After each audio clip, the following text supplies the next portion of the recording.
తాకట్లో ఉన్న మీ బంగారాన్ని విడిపించి ఆ రోజు ధరకే కొనబడుతుంది ఆచారి గోల్డ్. నమస్తే, వెల్కమ్ టు బీఆర్కే. నేను పద్మ. ఈరోజు మనతో పాటు ఉన్నారు ప్రముఖ న్యూమరాలజిస్ట్ శ్రవంతి గారు. వారిని అడిగి అసలు హనుమాన్ జయంతి యొక్క విశిష్టతను, హనుమాన్ చాలీస పారాయణ ఏ విధంగా చేయాలి అనే విషయాలు తెలుసుకునే ప్రయత్నం చేద్దాం. నమస్తే అమ్మ. నమస్తే అమ్మ, హనుమాన్ జయంతి వస్తుంది కదా, అసలు హనుమాన్ జయంతి యొక్క విశిష్టత ఏంటి? ఆ రోజు ఎవరు ఏం చేసుకోవాలి?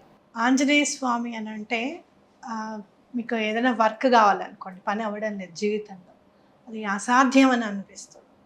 అలా ఎట్లా మరి అసాధ్యంగా ఉండిపోవాల్సిందేనా, పని అవ్వకుండా ఉండిపోవాల్సిందేనా అంటే అది కాదు, నేనున్నాను అని అభయం ఇస్తారు ఆంజనేయ స్వామి.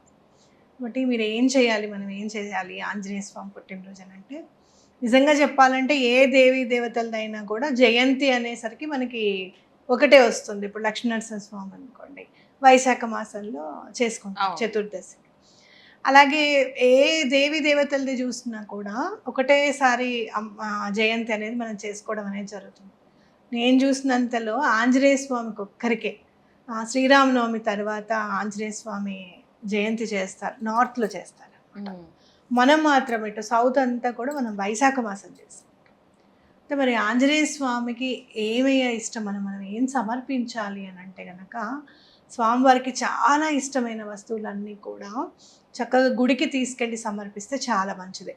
లేదండి మాకు అట్లా కుదరదు, గుడికి వెళ్ళడం అనేది మా వల్ల కానే కాదు అని అనుకుంటే కనుక, ఇంట్లోనే స్వామివారికి సమర్పించడం అనేది చాలా ముఖ్యంగా మనం చేయాల్సిన పని. అయితే ఇక్కడ మనం ఏమని చెప్తారు అని అంటే, నార్త్లో ఆంజనేయ స్వామి చోళ అంటారు అనమాట. ఓకే, అంటే ఆంజనేయ స్వామికి ఇష్టమైన అన్ని వస్తువులు కూడా చక్కగా ఒక ప్లేట్లో సిద్ధపరచుకొని స్వామివారికి అర్పించడం. ఏదైనా కూడా ఇష్టమైనది గనక ఏదైనా అర్పిస్తే, ఎవరైనా కూడా, ఇప్పుడు మీకు చాలా ఇష్టమైనది ఏదైనా ఇచ్చాను అనుకోండి, ఎప్పటికీ గుర్తుపెట్టుకుంటాను. అవునా, నాకు చాలా ఒక రోజు చెప్పాను, నాకు రెడ్ కలర్ అంటే, రెడ్ రోజెస్ అంటే ఇష్టము, లేకపోతే రోజ్ అంటే నాకు చాలా ఇష్టం, గులాబీలు అంటే ఇష్టం, మల్లెపూలు అంటే ఇష్టం అని ఎవరైనా కనుక మీకు ఎవరికైనా చెప్తే వాళ్ళు ఇచ్చారనుకోండి, మీరు ఎంత హ్యాపీగా ఫీల్ అవుతారు.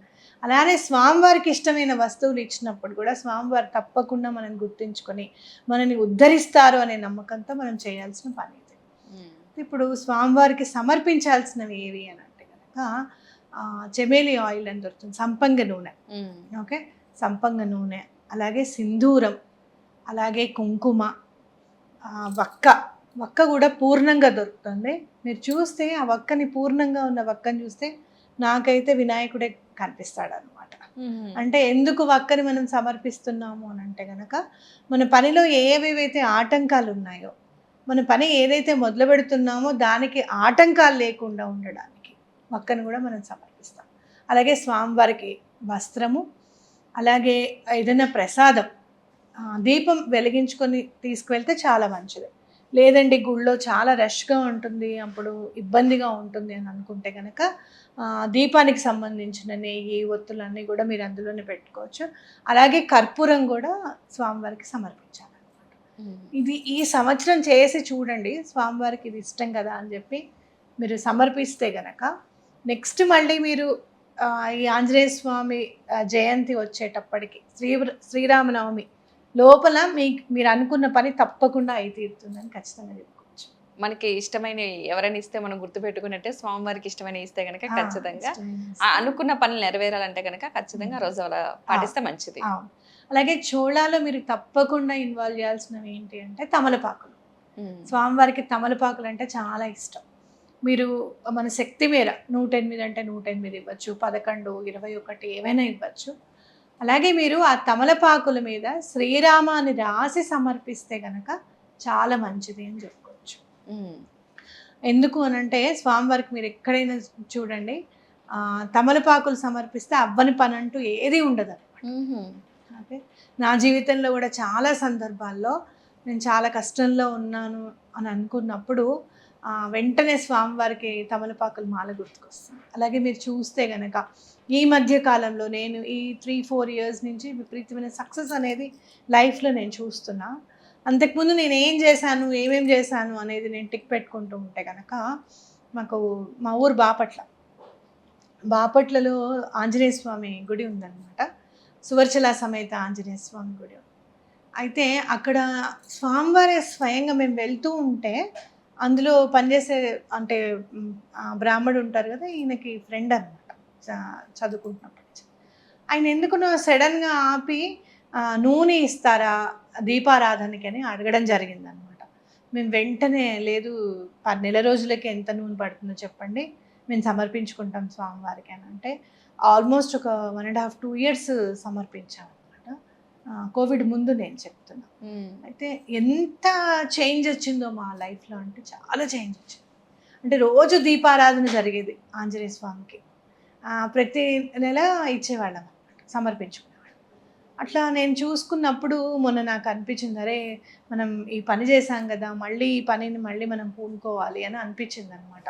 అంటే 2-3 పనులు ఎక్కడ పనులు అక్కడ ఆగి ఉన్నాయి, సగం అయ్యి కొన్ని మొదలు పెట్టాలనుకుని బద్ధకంతో చేయకుండా ఉన్నవి అలాంటివి ఉన్నాయి.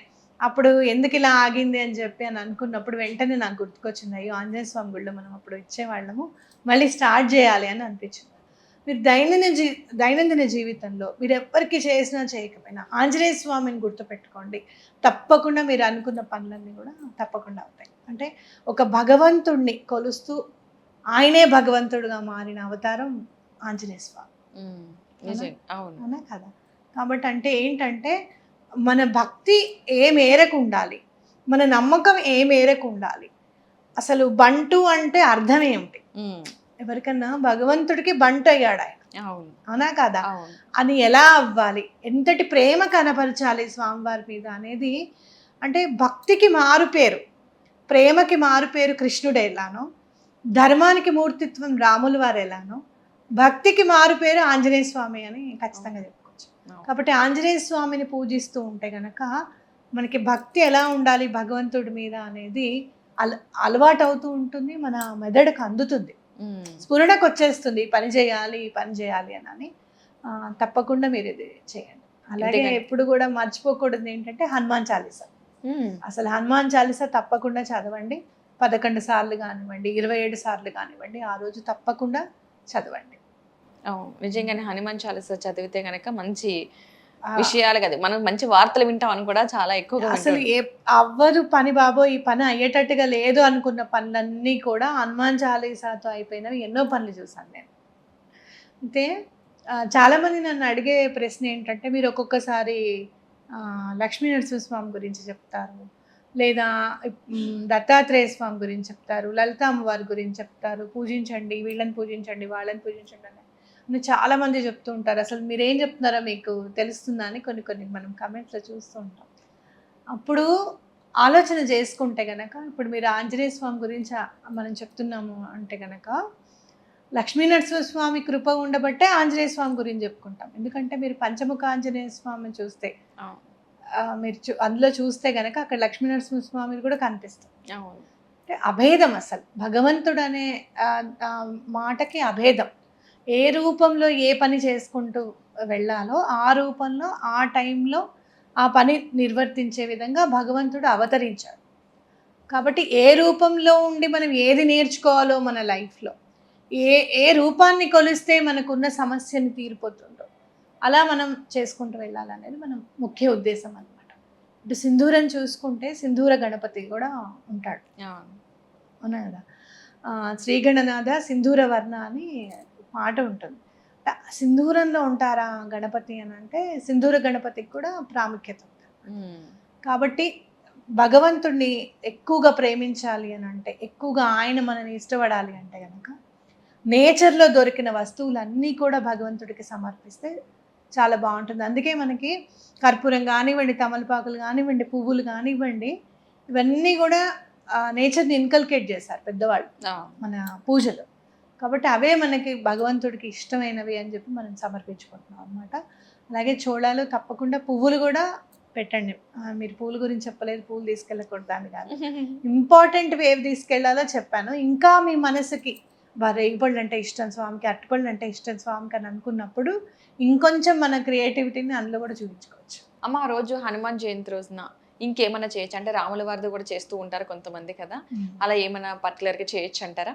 మీరు ఆంజనేయ స్వామిని పిలిస్తే ఒక ఆంజనేయ స్వామి వస్తారేమో కానీ శ్రీరామ అని పిలిస్తే ఆంజనేయ స్వామి, లక్ష్మణుడు, సీతా సమేతంగా వచ్చేస్తారు.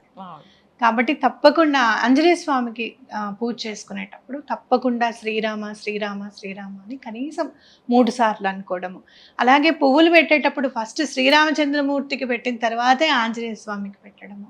అలాగే మీరు ఇప్పుడు ఈ చోళా తీసుకెళ్తున్నారు కదా, ఏదైతే తీసుకువెళ్తున్నారో ఆ ముందు శ్రీరాముల వారి దగ్గరికి వెళ్ళి ఆయనకి దండం పెట్టుకొని ఆయనకు కూడా ఏదైనా కొంచెం సమర్పించి, దండం అన్నా సమర్పించి కనీసం రాముల వారికి చెప్పడం, ఆంజనేయ స్వామికి ఇది సమర్పిస్తున్నాం మేము అని చెప్పి చేయడం అనేది చాలా ఇంపార్టెంట్. అలాగే గనక ఇంకా ఏదైనా చేయాలి శ్రీరామచంద్రమూర్తికి అని అంటే గనక ఒక సింధూరం అనేది తీసుకొని వెళ్ళి అమ్మవారి పాదాల మీద అంటే సీతా అమ్మవారి పాదాల మీద ఆ సింధూరాన్ని పూయమని చెప్పండి.